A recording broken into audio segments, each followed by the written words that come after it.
Hey guys, so today on my YouTube channel, we are going to talk about a time that I had a spell that worked way too well.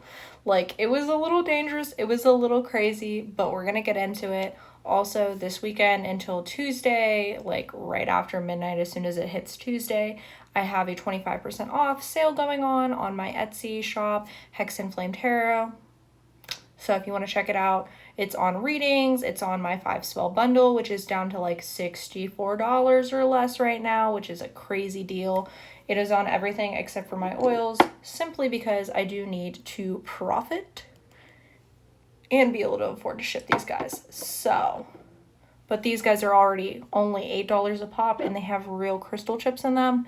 So if that's something you're interested in, also please come check it out. So this spell, basically what it was about was I had first learned about sweetening spells back in probably 2021 or 2022, and I was still not doing a ton of really crazy spells. My spell work was very basic at this time, and I was much more in depth with readings, with my oracle cards I was really getting more into, which, speaking of, this is my new career deck, so had to flex that real quick. But I was into that and tarot much more deeply than I was spell work.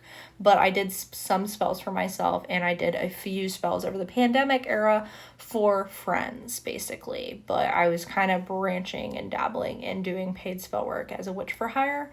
But this is the first time I ever did a sweetening spell, because I had been told sweetening spells, honey jars, things of that type were always just for love.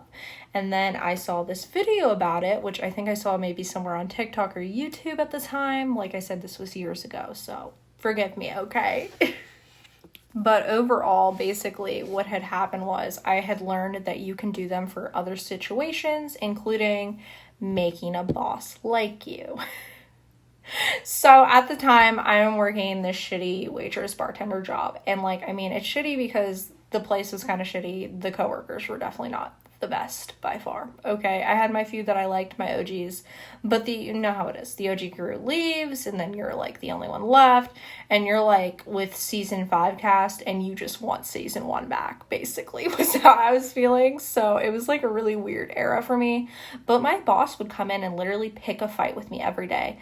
He'd follow me around the restaurant while I was just doing all the things that I needed to do, because at this point I worked here for at least 2 years. I was very good at my job. I was very good at my job.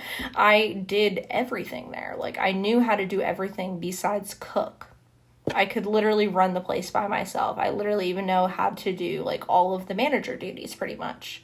And I was in running for a management position, which was messy, and I didn't get it, didn't work out, but whatever. Excuse me, hopefully I was able to cut that nicely, but I just had a notification come through that absolutely threw off my camera angle, so we love that.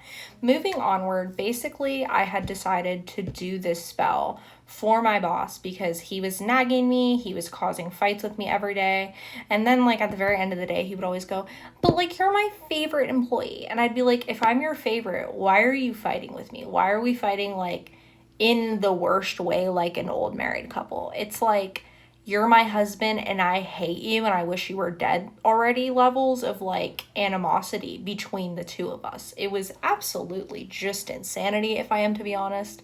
And my husband also worked there at the time, so the thick nasty energy in the air was just outrageous. But anyways, so I do this in 2 different forms. I do one with a honey molasses based sweetening, and then I do a sugar based. And I kind of combine the 2 of them. I do some other spell ingredients, and I write down that he's going to love me, he's going to favor me, he's going to give me all the best shifts, I'm going to have all the money that I want, I'm going to be his favorite, it's all going to go great, right? But if you heard that keyword, he's going to love me. Guys, I should have never said that. I should have never wrote that down. When I tell you, biggest mistake of my life, genuinely. This amps up throughout the next year or so, right? This last year at my job, literally, when I tell you, what had ended up happening at the very end is this man, like, while he still occasionally fought with me towards the end when I probably needed to renew the jar, he tells me on my very last day of working here, which is a double, okay? So I'm talking about an open to close.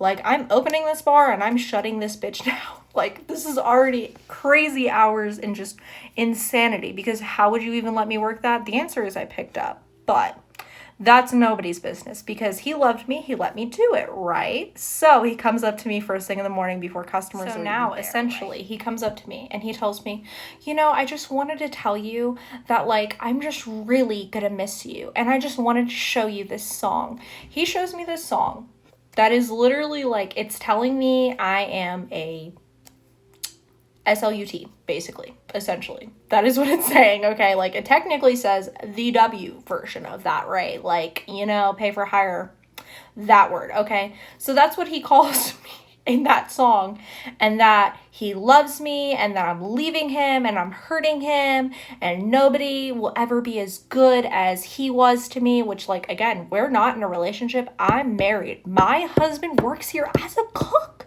My husband is back on the line cooking right now as we're having this conversation. Like, when I tell you that was the scenario, it was crazy. And basically, though, also confesses his love in this song. And, like, I looked up the lyrics because, again, I was just kind of like, no. But he wanted me to go listen to this with him in the office, guys. Like, it was the creepiest thing ever. When my second shift manager came in around, like, 3, thank God she came in early, it was, like, a moment where I almost could have got trapped with him. And I was like, oh, my God, I need to, like, leave for a minute. I left to go smoke because I basically had her play, like, to get him away from me. And I was like, yeah, so great working with you, but, like, see you never, basically. Because, again, like, you hired my husband. You know that I love my husband. You're married. My regulars was his wife and 2 kids. Need I mind you? And I was wondering, man, they haven't come in a while. They haven't sat in my section. When they do, what's going on? Because I knew the kids' order and her order by heart. When I tell you this, I mean it.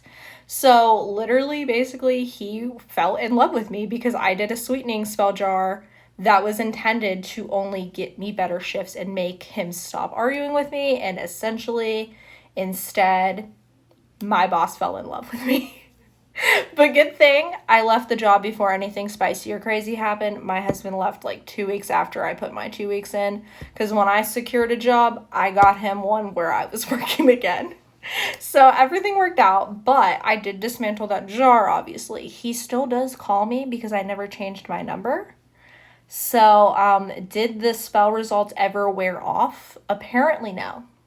Apparently no, which I don't really know how to feel about that, but I don't know. I've heard he's on the lam. I've heard he's in jail. I've heard he's trying to flee the country to avoid jail. I've heard several different stories. Could never tell you which is true, but that's the story of how some spells, they don't backfire, but they just really don't work the way you intend them to. But I hope you guys like this. If you have any questions for me in the comments, drop comments, drop a like, you know, all that great stuff. Don't forget to subscribe. Thank you guys for hanging out with me. Have a blessed Sunday.